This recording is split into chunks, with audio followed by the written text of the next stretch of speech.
नमस्कार, मैं हूं वंदना पांडे और आप देख रहे हैं के न्यूज इंडिया बुलेटिन की शुरुआत करेंगे उससे पहले हेडलाइंस। राष्ट्रपति द्रौपदी मुर्मू आज 45 शिक्षकों को राष्ट्रीय शिक्षक पुरस्कार 2025 से करेंगी सम्मानित। भूटान के प्रधानमंत्री दासो शेरिंग टोब्गे आज जाएंगे अयोध्या, रामलला के दर्शन करेंगे। भूटान के पीएम, सरकार के मंत्री और जिला प्रशासन पीएम दासो के साथ रहेंगे मौजूद। जोधपुर में आज से 3 दिवसीय आरएसएस की अहम बैठक, 5 से 7 सितंबर तक होगी बैठक। संघ के 32 संगठनों के 320 प्रतिनिधि होंगे शामिल। देश के 47% मंत्रियों पर क्रिमिनल केस, 653 मंत्रियों में से 174 पर मर्डर, रेप जैसे गंभीर आरोप।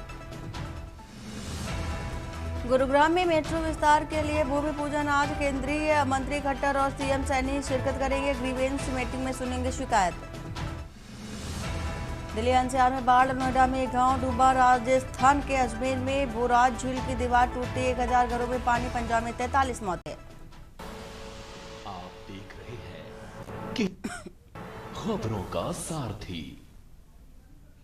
और अयोध्या से आपको खबर बताने जा रहे हैं। भूटान पीएम का अयोध्या दौरा है आज और रामलला और हनुमानगढ़ी में दर्शन पूजन करेंगे। रेड कारपेट पर भव्य स्वागत सत्कार होगा। सुरक्षा एजेंसियां पूरी तरह से अलर्ट मोड पर रहेंगी। वही मुख्यमंत्री और पीएम कार्यालय का चूंकि निगरानी कर रहे हैं, विशेष भोज में शामिल होंगे राज्य और केंद्र के मंत्री। दोपहर 1:30 बजे के करीब दिल्ली के लिए रवाना भी होंगे।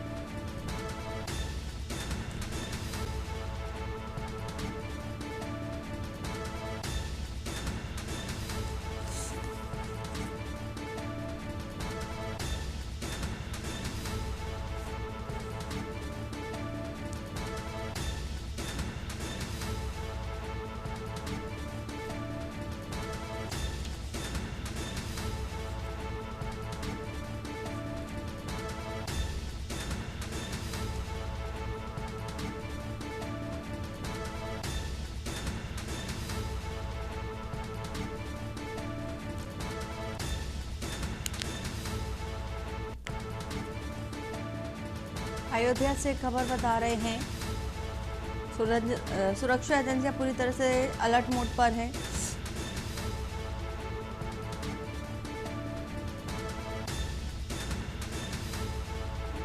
और मुख्यमंत्री पीएम कार्यालय का निगरानी भी अधिकारी वर्ग कर रहे हैं। विशेष भोज में शामिल होंगे राज्य और केंद्र के मंत्री।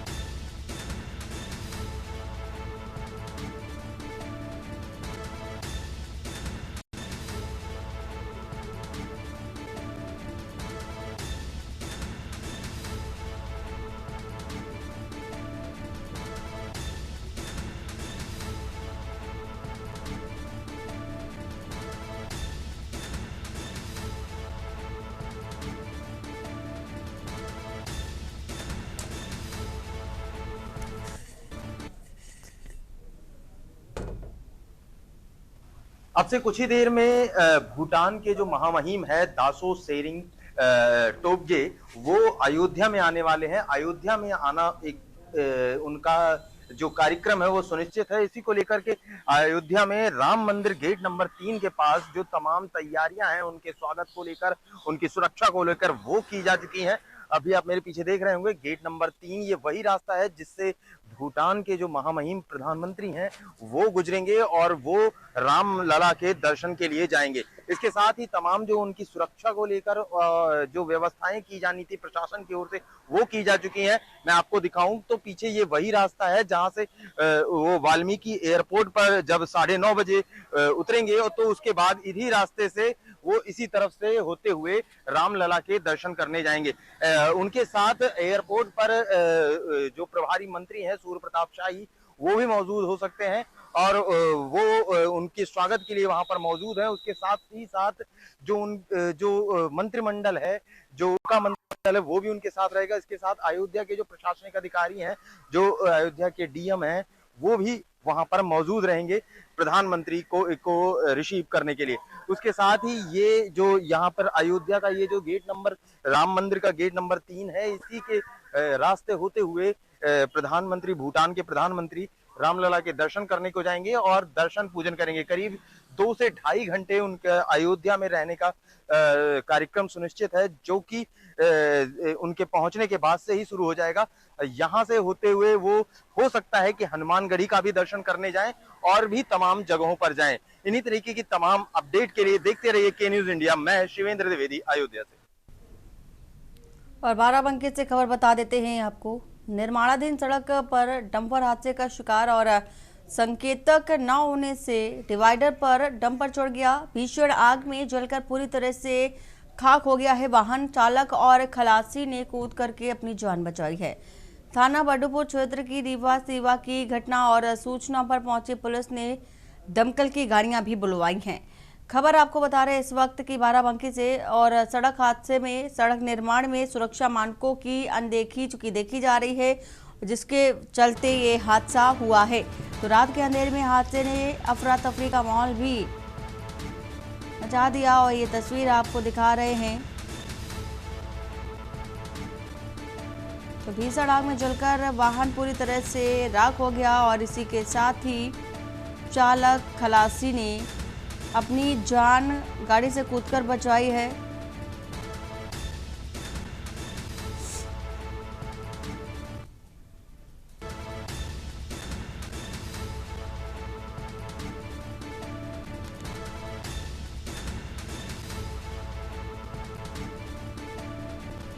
तो रात के अंधेरे में ये हादसा हुआ और जब हादसा हुआ उस समय अंधेरा था और इसी के चलते निर्माणाधीन सड़क पर डंपर हादसे का शिकार हो गया।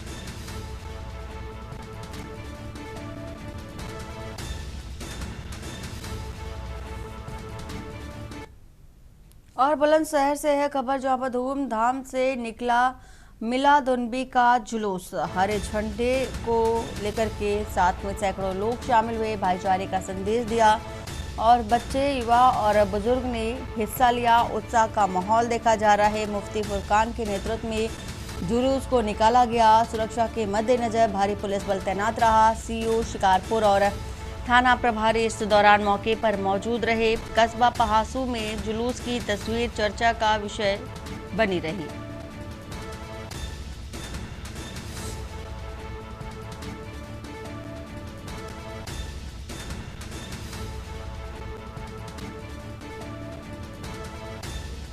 कस्बा पहासू में जुलूस की तस्वीर चर्चा का विषय रही और इसी के साथ ही बुलंदशहर से ये तस्वीर दिखा रहे हैं। धूमधाम से मिलादुन्नबी का जुलूस निकाला गया।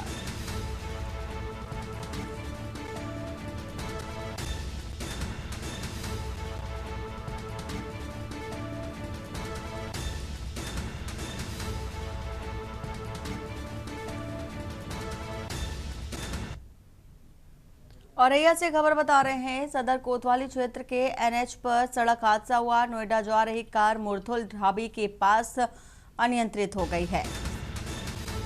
तो प्रत्यक्षदर्शियों के अनुसार कार नीलगाय से टकरा करके बेकाबू हो गई थी और हादसे में कार सवार 3 लोग गंभीर रूप से घायल हो गए हैं। कंट्रोल रूम से मिली सूचना पर पहुंची सदर कोतवाली पुलिस ने घायलों को 108 एम्बुलेंस से जिला अस्पताल भेजा। उपचार के लिए जिला अस्पताल में भर्ती कराया गया है।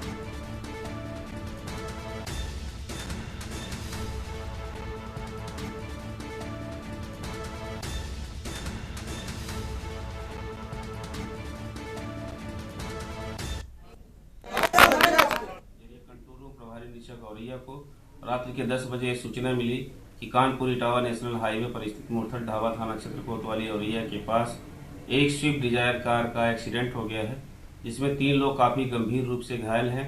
इस सूचना पर प्रभारी निरीक्षक कोतवाली औरैया मैफोर्स मौके पर पहुंच गए थे। मौके पर मौजूद लोगों के सहयोग से जरिए एम्बुलेंस तत्काल जिला अस्पताल लाया गया।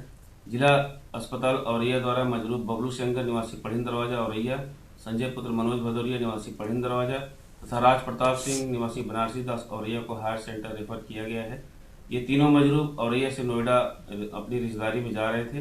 प्रत्यक्षदर्शियों के अनुसार इनकी कार किसी नीलगाय से टकराकर अनियंत्रित हो गई थी, जिससे इनको गंभीर चोटें आई हैं। सभी के परिजन आ गए हैं। मौके पर यातायात सुचारू रूप से चल रहा है। कानून व्यवस्था संबंधी समस्या नहीं। उत्तर प्रदेश के सोनभद्र जनपद के ओबरा थाना क्षेत्र स्थित परसोई गांव में अंधविश्वास और भूत प्रेत के शक में एक सनसनीखेज वारदात सामने आई। रोड़ी हवा टोला में पड़ोसी ने धारदार हथियार से एक दंपति पर ताबड़तोड़ हमला कर दिया। इस हमले में महिला की मौके पर ही मौत हो गई, जबकि पति गंभीर रूप से घायल हो गया। घायल को 112 की मदद से 5480 पहुंचाया गया, जहां से हालत गंभीर होने पर उससे जिला अस्पताल रेफर कर दिया गया।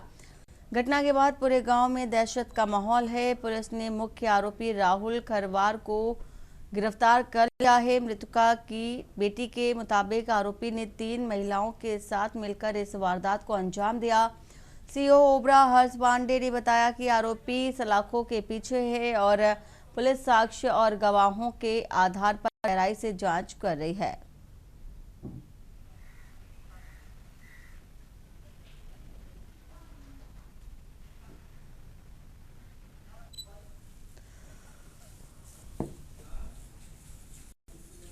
करके हमारे मम्मी पापा को मार दिए। कौन मारा है? गुलाब और 2-3 मेहरारू में मरवा रहा था मेहरारू से। अच्छा। हाँ। क्या नाम है तुम्हारे पापा का? बाबूलाल। किस गांव से हैं? ग्राम परसोई टोला रोहिन्हा। ग्राम परसोई? हाँ, टोला रोहिन्हा। तुम्हारे पापा को मारे कि और किसी को मारे? नहीं, हमारे मम्मी को मार दिया। डेट हो गए हैं घर मम्मी डेट हो गई हैं? हाँ, घर पे हैं। एक बाबूलाल खरवार नाम का एक पेशेंट आया था मेरे पास, जो कि चौपन थाना क्षेत्र के 112 नंबर से लाया गया था। कोई झाड़ फूक या कुछ पागलपन मतलब कुछ झाड़ फूक में इनके आपस में शायद हस्बैंड वाइफ थे, दोनों में विवाद हो गया, जिसकी वजह से एक महिला का चाकू से उसकी मृत्यु हो गई। और एक बाबूलाल खरवार नाम का एक आदमी था, जो कि चौपन थाना क्षेत्र 112 नंबर से लाया गया, जो कि उनके इंजरी हुआ है लेफ्ट साइड के चीन पे, नेक पे, जो कि हमने फर्स्ट एड किया। और खबर अयोध्या से आपको बता देते हैं, जहां राम जन्मभूमि परिसर की सुरक्षा को और मजबूत करने के उद्देश्य से अयोध्या में स्थायी मंदिर सुरक्षा समिति की अहम बैठक संपन्न हुई। इस बैठक में राम मंदिर परिसर की सुरक्षा व्यवस्था को अत्याधुनिक तकनीक से लैस करने पर विशेष जोर दिया गया। अयोध्या के वरिष्ठ पुलिस अधीक्षक डॉक्टर गौरव ग्रोवर ने बैठक में हाईटेक सुरक्षा उपकरणों की आवश्यकता का प्रस्ताव समिति के समक्ष रखा और जिसे अब राज्य सरकार को भेजा जाएगा। प्रस्ताव का उद्देश्य मंदिर और उसके आसपास के क्षेत्र में सुरक्षा को और अधिक सख्त और प्रभावी बनाना है। राम मंदिर का निर्माण अब लगभग पूर्णतया की ओर बढ़ चला है। ऐसे में सुरक्षा से जुड़ी नई चुनौतियां सामने आ रही हैं। राम जन्मभूमि शुरू से ही आतंकी संगठनों के निशाने पर रही है और इसीलिए सुरक्षा को लेकर अतिरिक्त सतर्कता बरती जा रही है। बैठक में यह तय किया गया है कि अत्याधुनिक सुरक्षा उपकरणों के जरिए किसी भी संभावित आतंकी साजिश को पहले ही नाकाम किया जाएगा। जय श्री राम।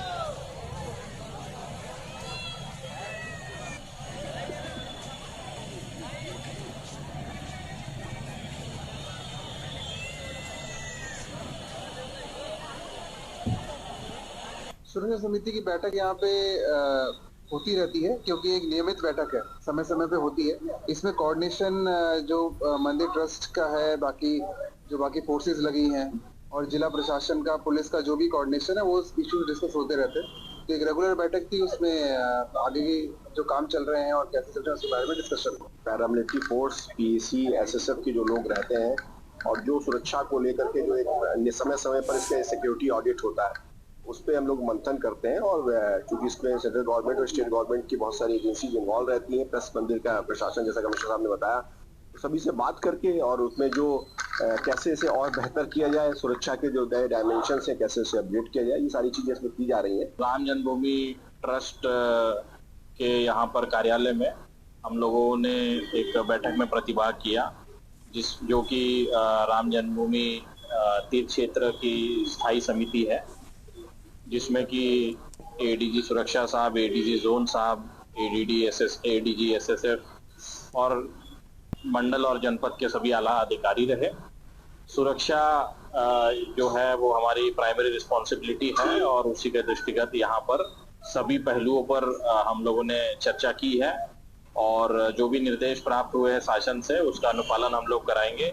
बाकी हम लोगों को जो भी यहाँ पर आवश्यकताएं थी बजट की, कुछ इक्विपमेंट्स की, उसको जनपद के जो एसएसपी है उनके द्वारा समिति के आगे रखा गया और उसको शासन में हम लोगों ने भेजा है। कि आज पूरे परिसर की सुरक्षा हेतु जो स्थायी समिति है उसकी आज यहाँ पर बैठक संपन्न हुई है, जिसमें ADG security, ADG zone, ADG SSF, IB के एडिशनल डायरेक्टर मैडम और अन्य वरिष्ठ अधिकारियों ने इस पर प्रतिभाग किया है।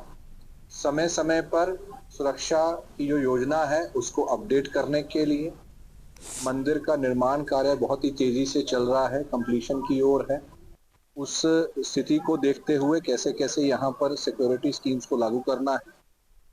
इसके साथ साथ जो त्योहारों के समय पर या विशेष आयोजनों के समय पर जब श्रद्धालुओं की संख्या बढ़ती है तो क्राउड कंट्रोल जो उपकरण यहाँ पर लगे हुए हैं, चाहे वो सीसीटीवी कैमराज हों, बूम बैरियर्स हों या अन्य जो उपकरण यहाँ सुरक्षा हेतु लगे हैं उनका अपडेशन और उसमें क्या क्या नए उपकरण लग रहे हैं, इन सभी चीज़ों पर बहुत ही विस्तृत चर्चा हुई है। इसमें ट्रस्ट के भी प्रतिनिधि जो हैं सेक्रेटरी और बाकी प्रतिनिधि इसमें सम्मिलित रहे हैं।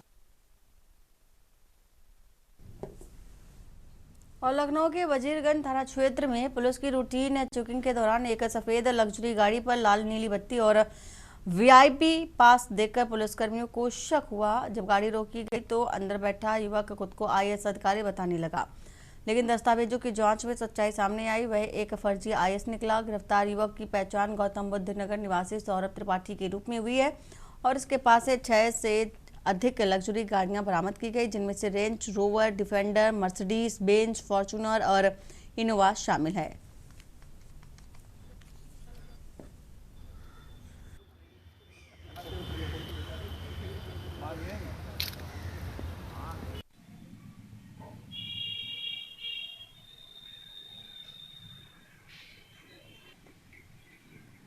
वजीरगंज थाना प्रभारी ने चेकिंग के दौरान एक गाड़ी को रोका, जिसमें बैठे हुए व्यक्ति ने अपने को आईएएस अधिकारी बताते हुए उन्हें रौब में लेने की कोशिश की कि मेरी गाड़ी को रोकने की कोशिश मत कीजिएगा। गाड़ी के शीशा जब डाउन करने पे देखा गया कि गाड़ी में पीछे 2 लाल नीली बत्ती की लाइटें रखी हुई हैं। संदेह होने पर थाने पर लाया गया, पूछताछ किया गया। उस व्यक्ति ने अपना नाम सौरभ त्रिपाठी बताया, जो मूल निवासी मऊ जनपद का और नोएडा में तथा लखनऊ के शालीमार बिल्डिंग 1 वार्ड में रहना बताया। पूछताछ करने पर जानकारी हुआ कि ये फर्जी आईएएस बन करके लोगों को दबाव में लेने की कोशिश करता है। विभिन्न प्रदेशों में जा करके अधिकारियों से मिलना, शासन में जा करके मिलना, अपना कार्य कराना, इस तरह की प्रवृत्ति बताई गई। इसके गाड़ियों में सचिवालय आदि का फर्जी पास लगा हुआ था। इसके पास से जो गाड़ियां बरामद हुई उसमें रेंज रोवर की डिफेंडर और मर्सिडीज बेंज, फॉर्च्यूनर और 3 इनोवा शामिल है। इसका एक असिस्टेंट भी था जिसको ये पेड करता था, उसको भी इसने अपने बारे में पूरी सूचना न बता करके एक आईएएस अफसर होना बताया था। और यहाँ रुकते एक छोटे से ब्रेक के लिए, ब्रेक के बाद जल्द हाजिर होते हैं। आप देख रहे हैं के न्यूज़, खबरों का सारथी। ब्रेक के बाद आपका स्वागत है। बाराबंकी के सुबेहा थाना क्षेत्र अंतर्गत मंगवा गांव स्थित शहीद भगत सिंह अमृत सरोवर तालाब में नहाने गए 16 साल के किशोर आकाश शुक्ला की डूबने से मौत हो गई। आकाश, जो अमेठी जनपद के शुक्ल बाजार थाना क्षेत्र के खालिस बाहरपुर गांव का निवासी था, अपने 3 दोस्तों के साथ तालाब में नहाने गया था। नहाते समय अचानक उसका पैर फिसल गया और वह गहरे पानी में चला गया। बच्चों के शोर मचाने पर ग्रामीण और पुलिस मौके पर पहुंचे, लेकिन तालाब की गहराई के कारण बचाव संभव नहीं हो सका। करीब 6 घंटे की मशक्कत के बाद स्थानीय गोताखोरों की मदद से शव बरामद किया गया और इस घटना से गांव में अफरा तफरी का माहौल है और परिजनों में गहरा शोक भी व्याप्त है। पुलिस ने शव को कब्जे में लेकर पोस्टमार्टम के लिए भेज दिया है।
और सीधा चलते हैं देहरादून, जहां पर राजभवन में सीएम धामी पहुंचे हुए हैं। तस्वीर भी आपको दिखा देते हैं। शैलेश मटियानी उत्कृष्टता पुरस्कार कार्यक्रम में शिरकत करने पहुंचे हैं सीएम धामी। वह तस्वीर भी आपको दिखा रहे हैं। दीप प्रज्वलित कर कार्यक्रम की शुरुआत, चूँकि ये तस्वीर देहरादून से आपको दिखा रहे हैं उनके साथ।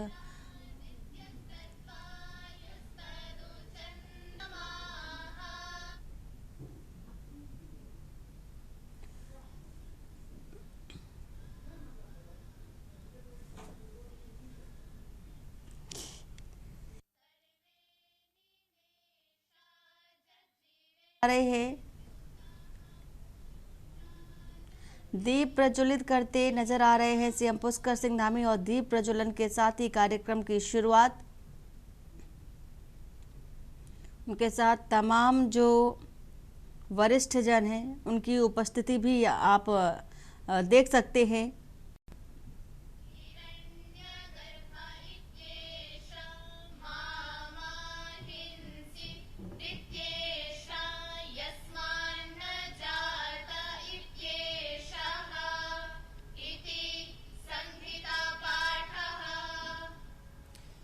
धन्यवाद।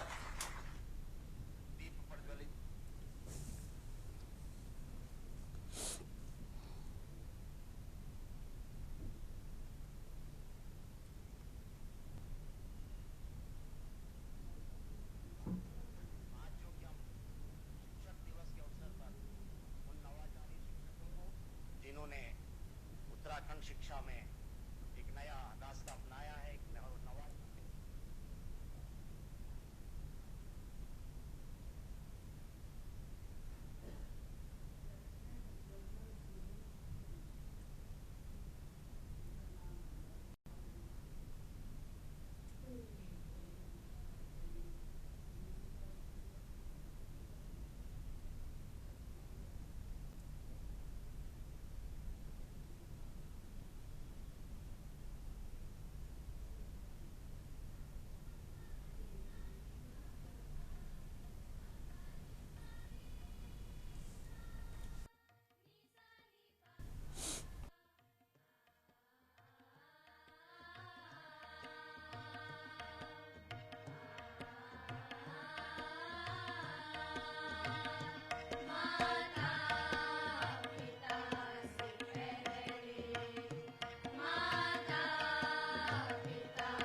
और इसी बीच आ रही है राजधानी लखनऊ से खबर आपको बता देते हैं लखनऊ से। एक नाम पर 6 जिलों में नौकरी का खुलासा, ये बड़ी खबर आपको बता रहे हैं राजधानी लखनऊ से। स्वास्थ्य विभाग में ये बड़ा खेल चूंकि अब उजागर हुआ है।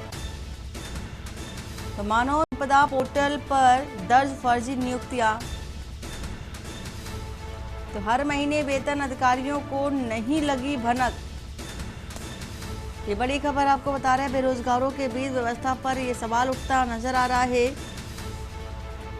जहां पर 2016 से चल रहा फर्जीवाड़ा और अब जांच की मांग बेहद तेज गति से कर दी गई है।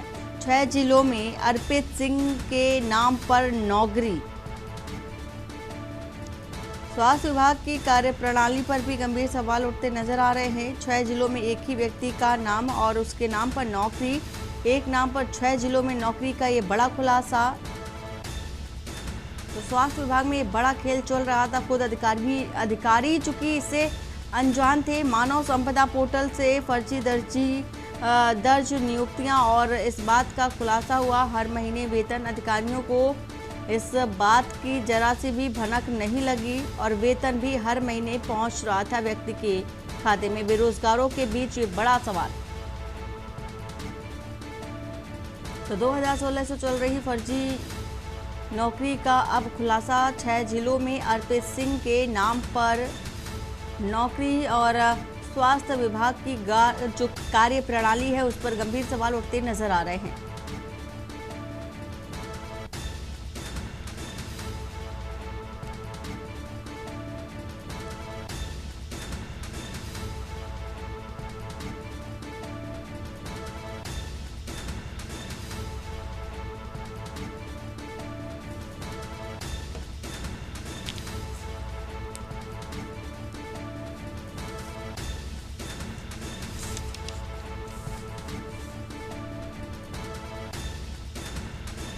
लखनऊ से आपको ये बड़ी खबर बता रहे हैं। एक व्यक्ति के नाम 6 जिलों में नौकरी का ये खुलासा हुआ है। सलाहकार संपादक हमारे साथ केबक सिंह जुड़े हुए हैं। सर, जिस तरह से देखा जा रहा है ये बड़ा सवाल, गंभीर सवाल बेरोजगारों के बीच भी अब उठने लगा है। साथ ही साथ प्रशासनिक जो लापरवाही है उसका भी खुलासा हुआ है। एक व्यक्ति की नौकरी 6 जिलों में कैसे हो सकती है और बाकायदे वेतन भी पहुंच रहा था और इस बात की जानकारी खुद जिम्मेदार अधिकारियों को नहीं लगी। देखिए, आप जैसे कि आपने अपने सवाल में ही जवाब दे दिया है कि एक बात, जहां उत्तर प्रदेश में हजारों की संख्या बेरोजगार घूम रहे हैं, उनको नौकरी नहीं मिल रही, पढ़े लिखे बेरोजगार घूम रहे हैं, वहीं दूसरी ओर एक व्यक्ति एक्सीडेंट के पद पर एक नहीं 6 नौकरियां कर रहा है। जैसा कि आपको स्क्रीन में दिख रहा होगा कि आगरा में 2 अस्पतालों में, नैनी में 1 अस्पताल में और बांदा में 2 अस्पतालों में, इस तरह से स्क्रीन पे जो दिख रहा है उसमें एक व्यक्ति अरविंद सिंह कई जगह पे नौकरी कर रहा है और उसको पोर्टल पे दिखा रहा है। उसके पिताजी का नाम जमतिथि की दिखाई जा रही है। तो ये बड़ा ही गंभीर मामला है। इसमें संबंधित जिले के जो सीएमओ है उन पे त्वरित कार्रवाई होनी चाहिए और साथ ही साथ जिस अस्पताल में वो काम कर रहे हैं अधीक्षकों के खिलाफ कार्रवाई भी, वो इतनी घोर लापरवाही है। तो इस वजह से बेरोजगारी के लिए एक व्यक्ति इधर उधर दौड़ रहा है, वहीं एक ही व्यक्ति 6 अस्पतालों में नौकरी कर रहा है। ये बहुत ही गंभीर मामला है और योगी की जीरो टॉलरेंस को सीधे सीधे दत्ता बता रहे हैं, अंगूठा दिखा रहे हैं। ये बड़ा गंभीर मामला, इस पे कार्रवाई होनी चाहिए। बिल्कुल सर, कार्रवाई होनी चाहिए, लेकिन इस बात का खुलासा ये भी जानने वाली बात है कि इतने दिनों से एक व्यक्ति नौकरी कर रहा था, वो भी 6 जिलों में, खुलासा कैसे हुआ? खुलासा ऐसा है, पोर्टल पे जो इनका संपदा पोर्टल है, इसमें इसका पकड़ा गया है। किसी टेक्निकल ने इनको पकड़ा और इसको उजागर कर दिया। बिल्कुल, बहुत शुक्रिया सर पूरी जानकारी साझा करने के लिए। फिलहाल राजधानी लखनऊ से ये बड़ी खबर, बेरोजगारों के बीच जो व्यवस्था पर सवाल खड़ा हो रहा है कि ऐसे में बेरोजगारी का जो आलम है वो देखने को मिल रहा है युवाओं के बीच, और दूसरी ओर एक ही व्यक्ति के नाम 6 जिलों में नौकरियां, ऊपर से नौकरी सिर्फ नाम की नहीं बल्कि वेतन भी पहुंच रहा था उस व्यक्ति के अकाउंट में। और उससे भी बड़ी बात कि जो जिम्मेदार अधिकारी थे वो इस बात से पूरी तरह से अनजान थे।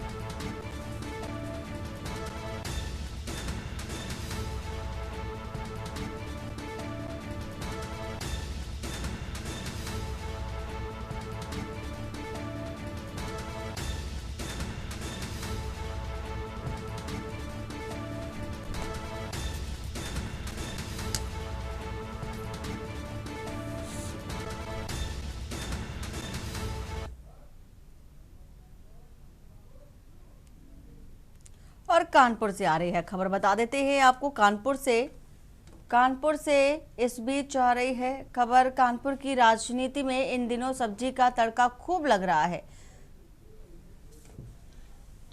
बीते रविवार को तिलक हॉल में बीजेपी और कांग्रेस कार्यकर्ताओं के बीच भिड़ंत के बाद अब कांग्रेसियों ने विरोध जताने का अनोखा तरीका अपनाया। आरोप है कि बीजेपी कार्यकर्ताओं ने ठेले वालों की सब्जी उठाकर के कांग्रेसियों पर फेंकी थी और जिससे कि दुकानदारों को नुकसान हुआ। इस घटना के विरोध में गुरुवार को कांग्रेस कार्यकर्ता सब्जी की टोकरी लेकर बीजेपी कार्यालय की ओर रवाना हुए, लेकिन पुलिस ने बीच रास्ते में उन्हें रोक लिया और सब्जी को अपने कब्जे में लेकर मामला शांत कराया। कांग्रेस का कहना है कि यह सब्जी भेंट के रूप में दी जा रही थी और लेकिन बीजेपी को उनकी हरकत का एहसास हो। वहीं बीजेपी कार्यकर्ताओं ने इस पूरे मामले को हल्के फुल्के अंदाज में लेते हुए कहा कि शायद कांग्रेस वाले सब्जियों पर जीएसटी घटने की खुशी में तोहफा देने आए थे।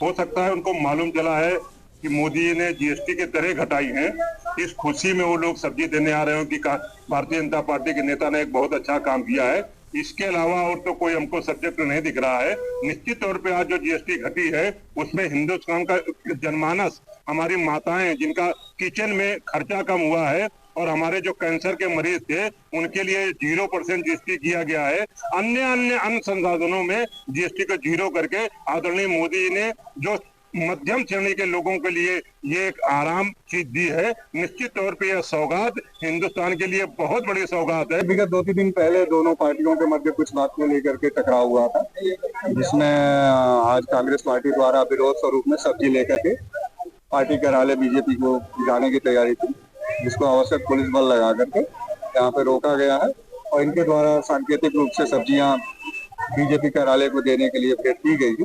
बाकी कानून व्यवस्था संबंधी कोई समस्या नहीं। दिन पहले भाजपा आई थी, उसने प्रदर्शन किया था, तेलाकार घेरने का काम किया था, लोगों फेंकी थी। उसके विरोध में आज हम लोग गांधीवादी ढंग से गांधी टोपी लगा के रामधुन गाकर इनके भाजपा के कार्यालय जा रहे हैं कि हम जो सब्जी आप चुराओ मत, हमसे ले, हम आपको देते सब्जी लीजिए, हम पे फेंकिए सब्जी को। गांधीवादी अंदाज में हम लोग उनको सब्जियां देने जा रहे हैं। सब्जी तो यहाँ पे हम लोगों के बीच में पुलिस वालों ने रोक लिया, आगे जाने नहीं दे रहे। अब हम लोग यहीं बैठ के रामधुन गाएंगे। हम अपने उत्तर दक्षिण दोनों जिलों के अध्यक्षों को कह रहे हैं कि अपनी पूरी टीम को कहें कि वो कांग्रेस नेताओं की घर जाकर उनकी माताओं का सम्मान करें। हम ये अभियान चलाएंगे। राहुल गांधी के संस्कार हो सकते हैं कि उनको माँ का सम्मान ना मालूम हो, लेकिन उनकी माँ से हम कहेंगे कि ये क्यों आपके संस्कारों को बदनाम कर रहे हैं। रविवार को भारतीय जनता पार्टी के कार्यकर्ताओं ने जिस तरीके से कांग्रेस के कार्यालय में प्रदर्शन करने का प्रयास किया था, लेकिन कांग्रेस के कार्यकर्ताओं ने उन्हें खदेड़ा था। उस दौरान भारतीय जनता पार्टी के कार्यकर्ताओं ने तिलक हॉल के बाहर सड़क पर जो हमारे गरीब सब्जी लगाते हैं, जो फल के ठेला लगाते हैं, उनकी सब्जियों को लूट करके ले गए थे। सब्जियां जो है फेंकी गई थी। आज हम लोग कांग्रेस के कार्यकर्ता सब्जी ले करके भारतीय जनता पार्टी के कार्यालय जा रहे थे। उनको सब्जी भेंट करने, ये कहने कि गरीबों को मत उजाड़ो, गरीबों की सब्जियां मत लूटो।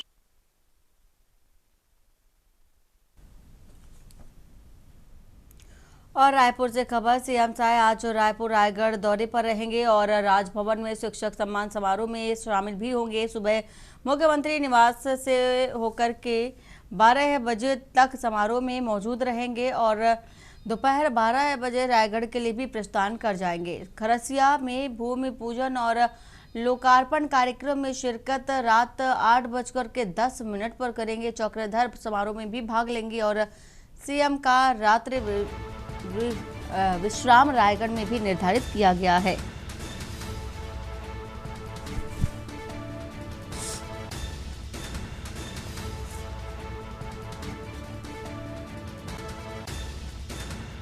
तो रायपुर से खबर बता रहे हैं आपको।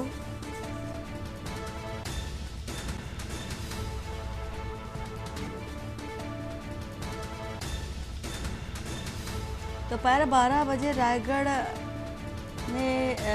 से प्रस्थान करेंगे। वहीं खरसिया में भूमि पूजन और लोकार्पण कार्यक्रम है जहां पर शिरकत करेंगे। रात 8 बजे की बात करें तो 8:10 पर चक्रधर समारोह में भी भाग लेंगे। तो सीएम का रात्रि विश्राम रायगढ़ में निर्धारित किया गया है।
कोरबा जिले में भारी बारिश के चलते बाघों और बांध के 8 गेट खोल दिए गए हैं।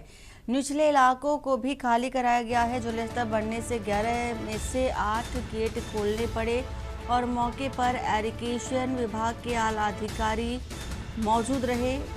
बाघों बांध का जल स्तर खतरे के निशान के ऊपर बह रहा है और 40 गांवों को हाई अलर्ट जारी किया गया है।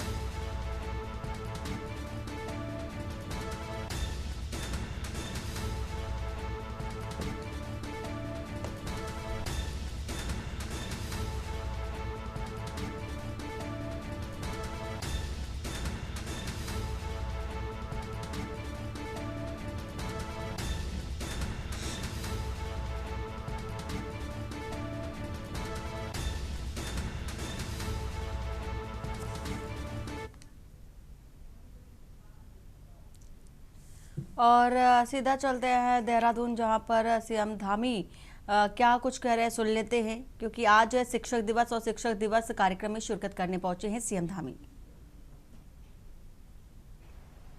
अभी आप सब लोग इनको सुन रहे थे। हमारे शिक्षा मंत्री आदरणीय डॉक्टर धन सिंह रावत जी, सचिव विद्यालय शिक्षा श्री रविनाथ रमन जी, अपर सचिव श्रीमती रंजना राजगुरु जी, राकेश मटियानी जी और उनकी श्रीमती जी, और कार्यक्रम में उपस्थित सभी शिक्षकगण, सभी शिक्षिकाएं, सभी उनके परिवार के जन, उपस्थित सभी महानुभाव और प्रिय छात्र एवं छात्राएं, मीडिया के सभी मित्र, मैं सबसे पहले तो आप सभी को आज शिक्षक दिवस की हार्दिक शुभकामनाएं देता हूं, बधाई देता हूं। और मैं इस अवसर पर महान शिक्षाविद, भारत के पूर्व राष्ट्रपति डॉक्टर सर्वपल्ली राधाकृष्णन जी को भी नमन करता हूं, जिनकी स्मृति में और सम्मान में शिक्षक दिवस मनाया जाता है। आज के इस विशिष्ट अवसर पर हम राज्य में शिक्षा के क्षेत्र में अपना उत्कृष्ट योगदान प्रदान करने वाले 16 शिक्षकों को शैलेश मटियानी राज्य शैक्षिक उत्कृष्टता पुरस्कार से सम्मानित कर रहे हैं, जिन्होंने अपने ज्ञान से, अनुभव से और परिश्रम से विद्यार्थियों के व्यक्तित्व को संवारने का काम किया है। मैं ऐसे सभी शिक्षक गणों को, जिनको आज हम सम्मानित करने वाले हैं, उन सभी को अपनी शुभकामनाएं देता हूं, उनको बहुत बधाई देता हूं कि निश्चित रूप से आप सबके कारण से शिक्षा के क्षेत्र में आने वाले समय में भी अन्य शिक्षकों के लिए भी आप सबके द्वारा जो काम किए गए हैं वो उनके लिए भी पाथे और मार्गदर्शन का काम करेंगे कि इस दिशा में चलकर उनको भी उसी प्रकार की उत्कृष्टता प्राप्त करनी है जैसे आपको प्राप्त हुई है। भाइयों बहनों, शैलेश मटियानी जी पहाड़ के दर्द और संवेदनाओं को गहराई से समझने वाले कथाकार थे। वे कभी किसी विचारधारा की सीमाओं में नहीं बंधे, परंतु कुछ लोग उनके आरंभिक दिनों की रचनाओं के आधार पर उन्हें वामपंथी रचनाकार मानते थे, किंतु अपने जीवन के उत्तरार्ध में वे पूरी तरह से इस देश की मूल चिंतन धारा की ओर आकृष्ट हुए और यही उनका वास्तविक स्वरूप था। ऐसा ही रूपांतरण महर्षि अरविंद के जीवन में भी हमें देखने को मिलता है। वे भी शुरू में क्रांतिकारी थे और आगे चलकर गहन चिंतन और अध्यात्म के महान ऋषि के रूप में पहचाने गए। शैलेश मटियानी जी ने कथा साहित्य के साथ साथ गद्य और सामयिक चिंतन में भी अपनी गहरी छाप छोड़ी। शैलेश मटियानी जी को प्रायः उत्तराखंड का प्रेमचंद भी कहा जाता था। शैलेश मटियानी जी को जैसे मुंशी प्रेमचंद जी ने अपने उपन्यासों और कहानियों के द्वारा समाज के वंचित और शोषित वर्ग की पीड़ा को लोगों के सामने रखा, उसी प्रकार शैलेश मटियानी जी ने भी अपनी कहानियों और उपन्यासों में उत्तराखंड के पर्वतीय इलाकों और ग्रामीण संघर्षों को शब्दों के माध्यम से पिरोया। आज उनकी स्मृति में शैलेश मटियानी राज्य शैक्षिक उत्कृष्टता पुरस्कार प्राप्त कर रहे आप सभी शिक्षकगण आज उस परंपरा का हिस्सा बन रहे हैं, क्योंकि आप लोग भी अपने शिष्यों में राष्ट्रभक्ति, अनुशासन, नैतिकता, संस्कार ऐसे बीजों को रोपित करने का कार्य कर रहे हैं। भाइयों बहनों, भारतीय संस्कृति में गुरु का स्थान सदैव सर्वोच्च माना गया है। हमारी प्राचीन परंपरा में गुरु को केवल एक शिक्षक ही नहीं, बल्कि जीवन के प्रत्येक क्षेत्र में पथ प्रदर्शक माना गया है।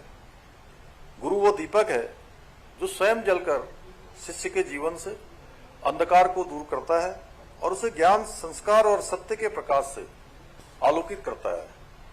हमारे शास्त्रों में कहा गया है, ऐसाम न विद्या न तपो न दानम, ज्ञानम न शीलम न गुणो न धर्मम, अर्थात जिसके पास न विद्या है, न तप है, न दान का भाव है, न ज्ञान है, न शील है, न गुण है, न धर्म है, वे पृथ्वी पर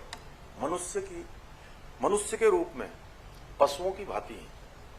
इस पृथ्वी पर केवल गुरु ही है जो अपने शिष्य को इन सभी गुणों से संपन्न कर उसके जीवन को एक सार्थक दिशा प्रदान करने की सामर्थ्य रखता है।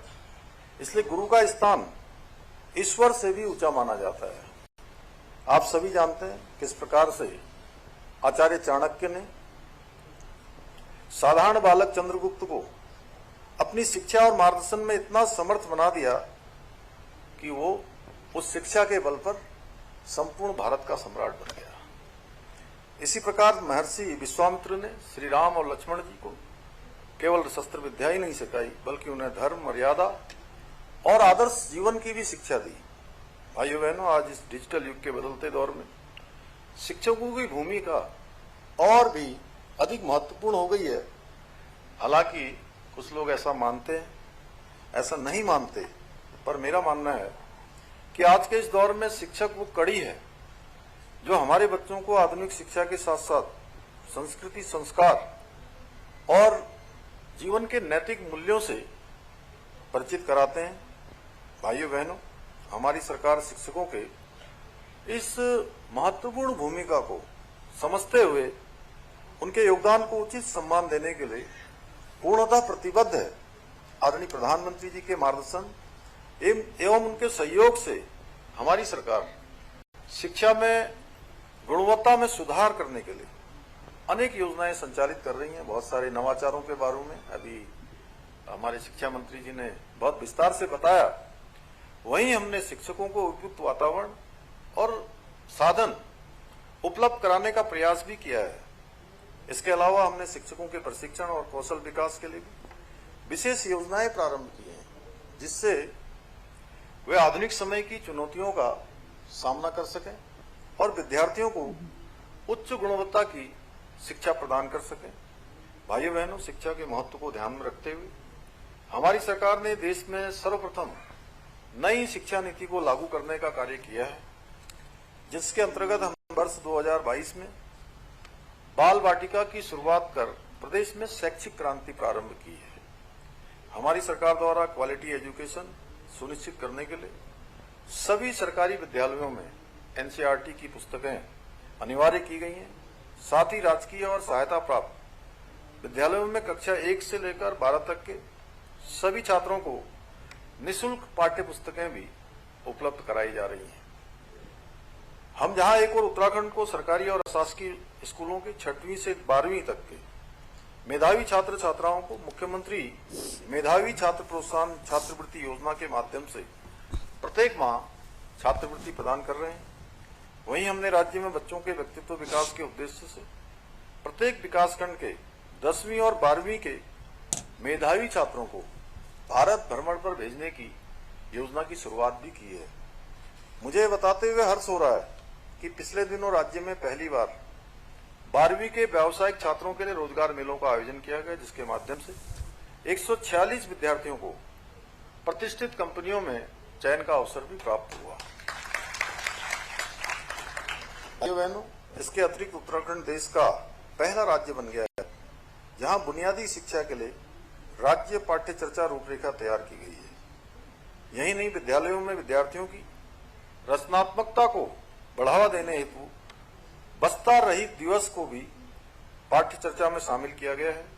इसके अलावा हमारी विरासत पुस्तक के माध्यम से कक्षा 6 से 8 तक के छात्रों को भारत की संस्कृति, लोक परंपरा, देश और प्रदेश की महान विभूतियों से परिचित कराने का कार्य भी किया जा रहा है। हमने इस तक में उत्तराखंड राज्य आंदोलन के जन नायकों की शौर्य गाथाओं को सम्मिलित किया है, जिससे हमारी आने वाली पीढ़ियां उनके बलिदान को समझ सके और उनमें राज्य के प्रति उत्तरदायित्व की भावना भी विकसित हो सके। हमारी सरकार ने बच्चों में कौशल, उद्यमिता और भारतीय ज्ञान परंपरा को विकसित करने के लिए कौशलम कार्यक्रम भी प्रारंभ किया है। यही नहीं, हमारी सरकार द्वारा संघ लोक सेवा आयोग, एनडीए, सीडीएस आदि की लिखित परीक्षा पास करने वाले अभ्यर्थियों को साक्षात्कार की तैयारी हेतु 50,000 रुपए की वित्तीय सहायता भी प्रदान की जा रही है। भाइयों बहनों, हमारी सरकार ने युवाओं के भविष्य के साथ खिलवाड़ करने वाले नकल माफियाओं पर नकल कसने के लिए भी प्रदेश के अंदर देश का सबसे कठोर नकल विरोधी कानून लागू किया है, जिसका परिणाम है कि पिछले 3.5 वर्षों में राज्य में लगभग 25,000 से अधिक युवाओं को सरकारी नौकरियां प्राप्त करने में हुई। भाई और अभी आप सुन रहे थे सीएम धामी को, जिन्होंने शिक्षक दिवस पर तमाम बड़ी और महत्वपूर्ण बातें कही। रोजगार को लेकर के युवाओं को भी कई महत्वपूर्ण बातें समझाई भी है। बुलेटिन में फिलहाल इतना ही। बाकी की खबरों के लिए बने रहिए आप के न्यूज इंडिया के साथ। नमस्कार। आप देख रहे हैं के न्यूज, खबरों का सारथी।